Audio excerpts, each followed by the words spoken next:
Moby. Hi. Great to meet you, And Moby. Tyler. Oh my gosh, yes. Come on in. Wow. Oh wow. I So- recognize you. Oh my gosh, I never recognized. A lot of us little bald guys look the same. Oh my gosh. I'm Moby, and we're here at my restaurant, Little Pine, in Los Angeles. And I guess most people would know me as a musician. Wow. Thanks for coming over. I was a philosophy major in college. I taught Bible study for a long time. I guess I've just been obsessed with spirituality, and so I'm much more interested in whatever sort of meaning or significance might exist beyond our quotidian daily experience. Wow. I'm curious about the whole process. My girlfriend Lindsay is watching on a video monitor. This should be interesting. Have you ever had a reading before? I've never been to a medium. Yeah, so this is my first time. Awesome, great. Well, I'm gonna pop your cherry. Yeah.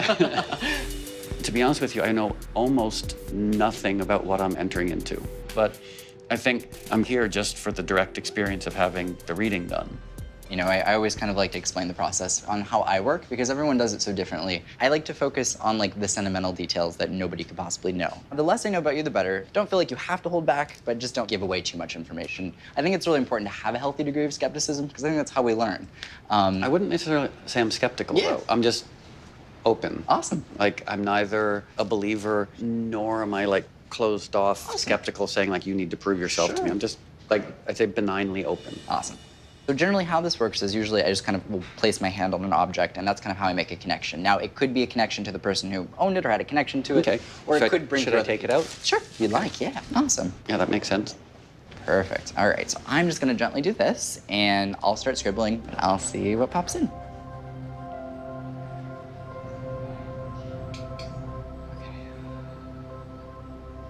But what's interesting is I have two distinct energies that I need to kind of highlight, and one I would view as being, very maternal, and the other is very paternal, but they come through separately, not together. Dad's side's kind of trying to pop in. Do you have anyone who has any New Jersey connections on your dad's side? Yeah. Yeah. Okay. My grandmother on my father's side lived in New Jersey, Right. and my father was from New Jersey. Okay. I don't know. Sure. No problem. So We'll work with it. Yeah. Okay. The thing I want to mention is that he comes through as dad. So is your father actually passed away? Yes. Okay. There's two James I have to highlight that I want to mention, but it's connected to that. My Two James. I don't know about the second James, but my father's name was James. Okay. There's an acknowledgement that this man has a very close connection to you, but he's had a closer connection to you on the other side than he ever got to in life, in the way that this comes across. And Are you he sure? Are you references- sure we've never met before? I'm pretty sure. That side on your dad's side does have, as all families do, some element of dysfunction. There's an acknowledgement on his end of family that there were multiple alcoholics on multiple generations that I need to highlight. Am I allowed to talk? Yeah, Okay. absolutely. My father died when I was 2, and my father died very drunk because he was an alcoholic, and he died in a car accident when he was driving. Wow, okay. If there's any message from Dad, it's just he takes accountability and understands what contributed to his passing. And in the way that this comes across, he feels like the man that you've been able to become, he is so immensely proud of because you've had to do so much on your own. My dad died when I was 2, and my aunts and uncles who remember him told me that he was very quick-witted, really funny, just super sharp, but also a troubled, heavy drinker. So we're gonna take this to the next level because I have a lot more kind of coming through, okay? So, do you know if there's a Liz in the family at all, to your knowledge?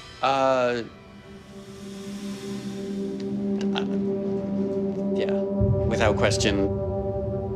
That's my mom and the woman who painted this. Oh, okay, great. Yeah. Awesome. This is insane. This is insane. He's right on every single thing. For what it's worth, everything you've said so far has been lovely but disconcertingly accurate. Okay, no worries. We'll see. I mean, No, in a good way. Good. Yeah. So my mom painted this of me. I think it might have been the only portrait that she ever really painted that I sat for. I love that. What an amazing moment to get to capture. And it has so much meaning, and that oftentimes really makes Yeah. a big difference when I'm holding on to an object. This is interesting the way this comes across. Now, there is a woman who comes on your mom's side who references to an illness, and this is like referencing to decline. There is a reference to cancer that I need to mention on your mom's side, and then we talk about this being rapid or quick. In the last month, I feel like everything kind of speeds up. Do you know who had the cancer that ultimately affected the lungs? My mom. Okay. Now, the thing that comes through with this is there's an acknowledgement of a scan and missing a scan, as in like if we get a scan and everything looks fine, and then we end up having to need another and we like reveal something as being wrong. Okay. That's kind of the gist that comes through. But there's, That's very specific. yes, It's also accurate. yes, Yeah, she had been a smoker her whole life. right, And then she had terrible respiratory problems. Right. And her HMO kept saying, oh, it's a cold. right, So like months and months would go by and they'd say, oh, you have a cold, you have bronchitis. right, Basically, they waited like 4 months to do any tests for cancer. right. And I guess that's technically why she died so young. Sure, and to her, I mean, as the person going through this experience, I think it was important for her now for it to be known that she knows that though things could have been done differently, ultimately she was going to pass away anyway. So regardless of how that situation went, she's feeling a sense of like, it's okay Okay. with how this went, and I'm okay with how this went. Okay. My mom had been a smoker for most of her life. So in the 50s and 60s, she was encouraged by her doctors to smoke as a way of like calming down anxiety. Yeah. So, not surprisingly, she developed lung cancer. They did chemo, they did radiation, and nothing worked. So it was a very quick decline and progression. Did your mom have an, I don't know why she's presenting the sense of humor, but it's fun. It's a unique sense of humor. She's an interesting lady. Let me think how to put this. She's joking about being moody, and like, there's a reference to like, I'm one way this way and then another way the next, but it's like dependent on the day. But she's not viewing this like a negative sense. It's more of like a self-deprecating kind of like a funny thing. Does that make sense? Perfect sense. Yeah, she was funny. And I sort of, like growing up, I didn't know that there were unfunny people in the world. Part of, I think, what is sort of coming through, I get the sense that there's like a little bit of a playfulness to it. Absolutely, and I would say that's a great way to put it. There's a deep need from her perspective for you to know that you were never a burden, and that raising you from her perspective was a privilege, and that regardless of how she handled or mishandled certain situations, that fundamentally she loved you.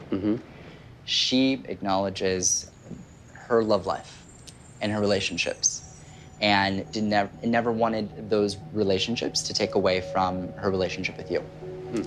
And that's the way I would put it. Okay, that was a huge part of growing up. Yeah. This is just somebody who was trying to be happy and find a sense of fulfillment in ways that, you know, she might have struggled with. So that makes a lot of sense. My mom raised me on her own, and the relationship we had was very complicated. At times, she was my best friend, and then other times she was also a little bit boy obsessed. So sometimes she would kind of disappear with men that she was dating. So I would say I had a challenging, complicated, at times wonderful, and at times difficult relationship with my mom. There's one thing I need to kind of, this is, okay. Sorry, I just have to figure out where I'm going, because your mom's showing me white roses. And when I see those, this is interesting the way this is coming in. Grave. This is strange, give me 1 second. There's a feeling of not wanting there to be a guilt about not visiting, but it's acknowledging like where I'm physically at, and there's a feeling of like, there's no need. I'm not getting that feeling of like needing to go to someone's gravesite or anything along those lines. It doesn't come through in that way, because I'm not getting a reference to a gravesite. So she's, what was she saying? Usually when they come through, they'll be like, okay, I know that you were at my grave, or I know that you were visiting my grave, but she doesn't reference that at all. She's like, this is not even, when it would normally be the case, this isn't the case. Okay, everything else seemed, I mean, everything's been very accurate, but I don't, No worries. I'm so taken aback. That's not, because you won't, well, for what, I don't know, you're freaking me out. That's actually such a weird detail that it, I'm embarrassed of it. No worries. That I couldn't bring myself to go to her grave for about 17 years after she died. Right. And to the extent that I didn't even know where it was. That's okay. Yeah. I only went to her grave for the first time like about a month ago. Wow. So Okay. Interesting. Yeah. Because she was my mom, I worked under the assumption that she wasn't too troubled with me not visiting this piece of stone in the ground. I think she'd rather be remembered through creativity and through humor and through intelligence. There's a feeling of it's okay for how this was handled. Okay, good. She's so far removed from where her physical body was at. Okay, that was a weird detail. Yeah. I didn't visit my mom's grave for about 17 years until after she died. So there's no way, it's not on Google. Like there's no pictures were taken. There's no record of it at all. That couldn't, and I haven't even told anyone about it. It was when he mentioned my mom's grave. But that one thing proved to me that what made me really believe that there's a lot of baffling legitimacy to this. I mean, this has actually been nice and bizarrely accurate, but it's almost just sort of been like since my mom died, I'd sort of forgotten about her character. Right. And I am actually getting a sense of her character coming through. Yeah. And it's really nice. It has opened me up to the idea that the nicest parts of who we are the ones that transcend death. And we're left with a spirit of more of just like love and brightness. Whew, yeah, it's a lot. It's so amazing meeting you. Oh, nice to meet you as well. For the opportunity. Yeah, this was wonderful and interesting and Yes. completely baffling. I'm so glad. Thank you very much. I'm so glad. Well, thank you. I feel kind of stunned. I've never encountered a complete stranger and then a few minutes later had them tell me some of the most intimate details of my personal life. I almost feel like I need to go home and sort of spend some time just processing. Thank you so much for taking the time to do that. Absolutely. Oh, I'm gonna give you a hug. Thank you for popping my Psychic cherry. Psychic cherry. Yes.